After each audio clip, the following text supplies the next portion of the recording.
Hello everyone and welcome to this episode of our podcast series Getting to Better Together, sponsored by the Centre for International Development, Social Entrepreneurship and Leadership at the University of the Sunshine Coast and supported by Noosa Radio FM 101.3.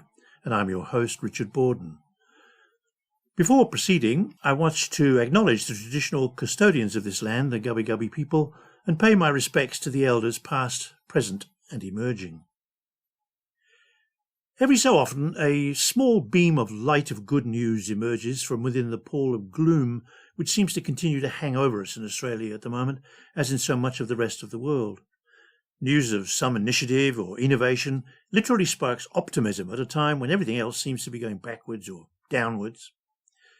Over past episodes, we've explored many of these pressing issues of the day, and most especially the changing climate of the planet and the related global warming.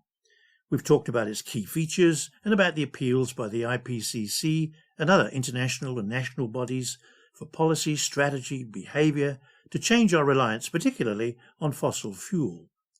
Energy and transport are two particular areas where very significant changes are possible through technological innovation. My guest today is at the heart of a good news story in Australia that's rising precisely to this challenge. Greg McGarvie is the Managing Director of the Australian Clean Energy Electric Vehicle Group, ACE or ACE EV, which is providing what he refers to as a door opener for energy and transport. Welcome, Greg, and thanks so much for sparing time in the midst of your incredibly busy schedule. Thanks, Richard, for taking the effort to have a chat. Let me start by asking you about your vision for ACE and EV and what's the initiative all about in terms of being a door opener? Well, look, it's quite simply, what we're developing up is an environmental organisation. We're producing a vehicle that's less polluting, doesn't steal our oxygen, and lasts a long time. And our goal, or my goal, is this is the last organisation I'll be setting up.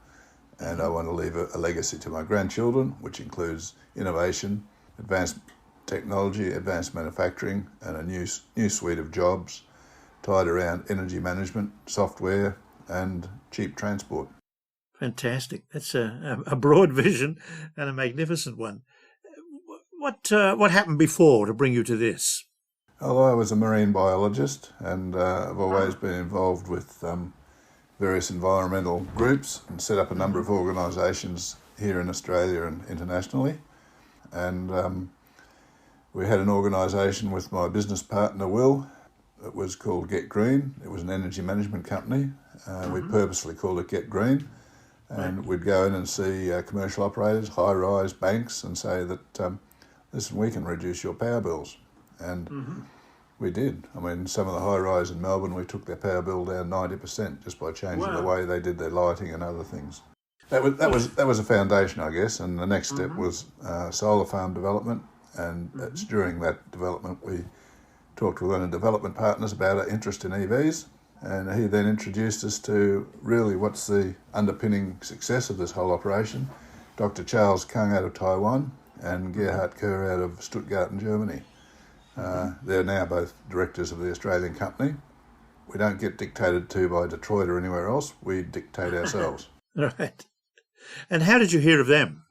Well, they were introduced by our development partner with the solar farm, introduced Charles, and he was a bit suspicious of us at the start because I'm a marine biologist and my business partner's an economist and a journalist. But we've established a great relationship now, and what's happened, of course, they've joined the company. They've now given us their IP for the last 22 years. I guess we're the only vehicle company that can claim to have come from a watch. You're probably the same vintage as me, so you would remember the Swatch that was built by Ernst Tomke. Indeed I do, yes. Revolutionised. Upset the Swiss no end. Well, it didn't. It saved the Swiss watch industry. But yes, it did upset the traditional watchmakers. Right. But then after that, they thought, well, can make a watch out of plastic. Let's try a car, and that's where the first vehicle started. Okay. So the basis of the vehicle at the moment is what? It's a non-steel vehicle. Gerhardt's skills are that he's recognisably the world leader in long fibre composite moulding technology, and what it means is that we can build a vehicle for 1/3 the energy footprint, and it's up to 50% lighter than existing vehicles. And it's probably a bit scary for most, but those of you that fly in the Dreamliner, it's a plastic plane basically glued together, and our vehicle's much the same. You could almost say it's Tupperware on wheels, but it's a bit smarter than that. Reading some of your material, well, what's MEMS? What does that mean?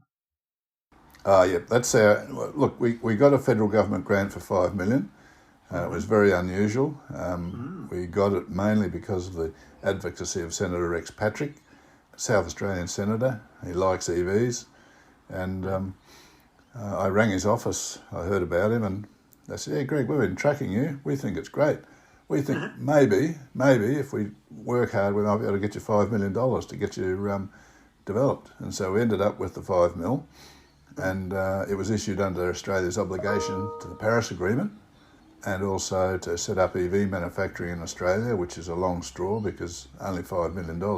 Also to develop up our energy management device, and that's what you're asking about. What we've got, it's a global first. It's a very clever device. It's white label. It'll go into any EV. It'll go into any home storage once it's fully productised. We demonstrated it out of our French lab last year, and in that demonstration we showed that it could provide grid services. It could run a house. It could charge off the house if you've got solar. And we're a bit cheeky, but we charged a BMW off our vehicle as well, so it can charge vehicle to vehicle. Down the track, when it's fully productised and developed, we've still got to spend more money, it'll have the capability of what we call as an energy wallet. And in effect, you can trade energy. So if you've got home solar, you're charging a vehicle off that, you could be providing grid services later on. Now, there will have to be some rule changes, and I think there's an appetite in Australia with the Australian Energy Market Commission and others to look very carefully at how electric vehicles with all their batteries can bring services to the grid and provide greater stability and lower pricing. I guess one of the huge advantages of not being steel is that the actual cost of manufacture in terms of carbon footprint is relatively reduced, in fact, significantly reduced. It is, and we've taken it a step further. We're looking at cradle to grave with the vehicle. We've got a research agreement with the University of Queensland in their bioengineering and nanotechnology centre. Wow. And the focus there is to produce plastics from natural materials. And one of the leaders in there, she's very clever, Dr. Nazim, she already produced plastics from Spinifex grass. So we're looking at some quite different ways of producing plastic, and they're all recyclable. So it's really coming at a totally different concept of synthesis of all sorts of different ideas rather than just one idea. Yeah, and look, in reality, everyone thinks we're building vehicles, but we're not. We're actually we're setting up an energy management system with some clever software. We're just fortunate we've got something to move that energy around very inexpensively and move people around inexpensively. And talking about cost of operations, I'm driving down to Brisbane tonight in my EV, and I can do 7 trips between Brisbane and Hervey Bay. My partner in a Lexus does 1, and it costs the same. And I guess to illustrate it, I drove it up from Melbourne during the floods. 2,000 kilometres cost me $90 using commercial charges. Wow. Do you see a real genuine transformation? I mean, is this going to change with this and similar technologies and similar approaches? Is this going to change the whole transport business in Australia? Are we likely to change? Of course it is. Possibly, right. No, the reality is at the moment we depend on our transport system, and our whole economy depends on importing oil or fossil fuel. Yeah. And we don't have any flagships now, so we've got no control over fossil fuel coming into the country. No. It only needs some bad actor to say, Australia, I think I can stop your operations and pay the ships to take the oil somewhere else. And we're exposed. You saw what happened just with the pandemic and a few floods, the interruption to power supplies. And the really scary bit about it is that everyone talks about maybe 21 days of fuel security. It's not, in fact. It's much less than that. When they count our reserve fuel, it's ships at sea coming to Australia. So, the big pivot is, and even Jason Falinski, who got voted out during the election, he said, climate change is important, But really the most important thing for Australia is to pivot to electric vehicles so we have total transport independence of having to import fossil fuel. It's interesting. I don't know why reading your material triggered it, but back in 1964, which was the year I got married, Donald Horne published his book. And I went back to read it in terms of the lucky country and the irony in that, and saying that we were lucky not just because we've got lots of minerals and therefore whatever happened, we could dig something out of the ground, but more importantly, we were lucky because we had imported derived institutions like governments and all the sort of services that go with law and order and so on. And then he wrote again in 1976, where he said that people have misunderstood the fact that what he meant by the lucky country was not just because we've got these minerals and things, but because of our situations. Now, I think about the end of democracy in the United States and the threats in Britain because of Brexit and so on, war in Europe and so on. And I agree with you entirely that Australia seems to be so vulnerable that whatever we do, all our exports are going one direction, more or less. And so what you're really presenting is genuinely a revolution, isn't it? Well, I hope so. And it just needs a little bit of common sense, really. We've got Australia. We've got a nuclear reactor sitting there in the sky. It's free. All we have to do is be clever about how we capture the energy from it. That nuclear reactor, the sun, it produces enough energy and bathes the earth in enough energy in one day that if you use that energy in all the industry and everything that's running now, it'd last 30 years. So we're not capturing much at all. Let me take another statement that I've read here where it says transforming e-vehicles into mobile power plants. I'm not an engineer and I don't quite understand what that means. You've got a mobile phone. Sometimes you take a battery perhaps to top it up. In effect, this vehicle is just a bigger version of the mobile phone with wheels on it. And if you're a tradie, you can run a worksite off your vehicle for a day without too much drama at all. If, say, you're at home and your power's out, you can run your house off the vehicle for 3 days. And that's just a small vehicle. That's extraordinary. You just have to be a little bit frugal with the way you use your energy. But the average house was around 10 kilowatt hours a day of energy usage. Your batteries on the vehicle, the standard vehicle, are 30 kilowatt hours. So. One of the other parts of the integrated story, or lack thereof, it seems to me, is that I'm up here in Queensland like you, and the lack of insulation in these houses means that a drop in temperature of just 2 or 3 degrees seems freezing cold. Having lived in Europe and the United States, I find this, again, a bit odd. We don't seem to build for energy efficiency. No, that's correct. And we've been a bit lazy in that area. Kevin Rudd tried with the insulation of houses, and that did have a big impact. People don't realise how much impact that had, just insulating houses and stopping the heat loss, from the living area through the ceiling. But our houses are built badly, and everyone carries on about the cost of energy. The best thing to do is not use energy, then it costs you nothing. And the less energy you use, the better. And that's absolutely right. And I've been in houses in Victoria, it's freezing outside. The whole house, so well insulated and set up that it's got one pot-belly stove heating the whole house.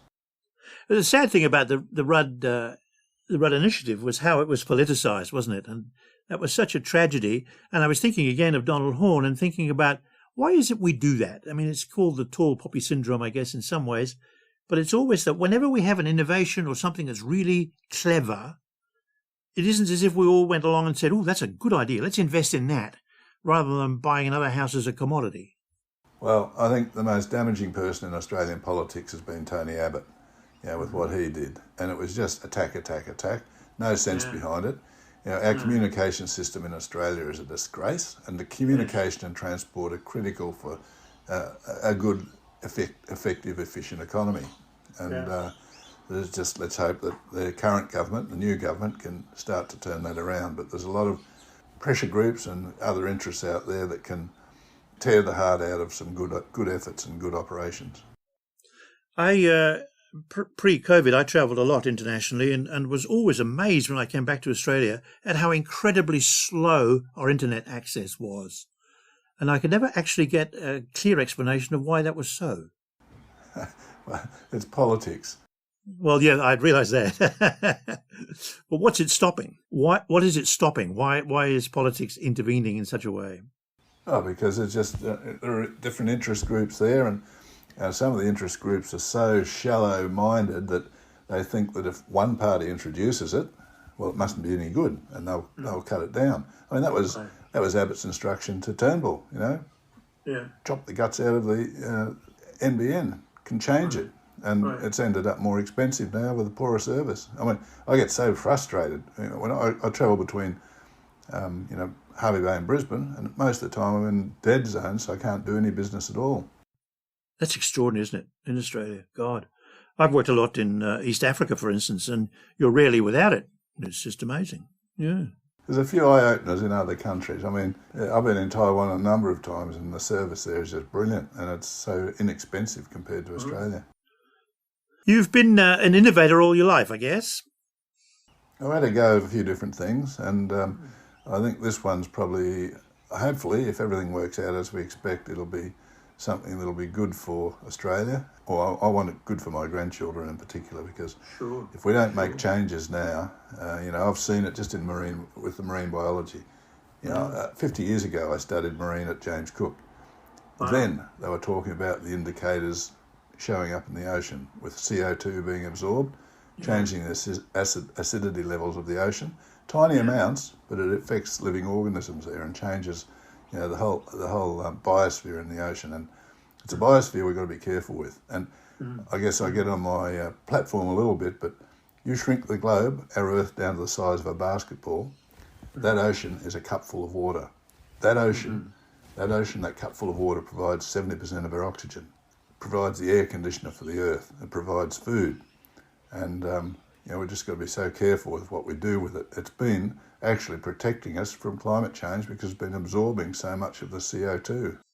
I mean, the word you've used there, I think, is a word that I find so lacking so often in debates and discussions in Australia about anything, and that's care.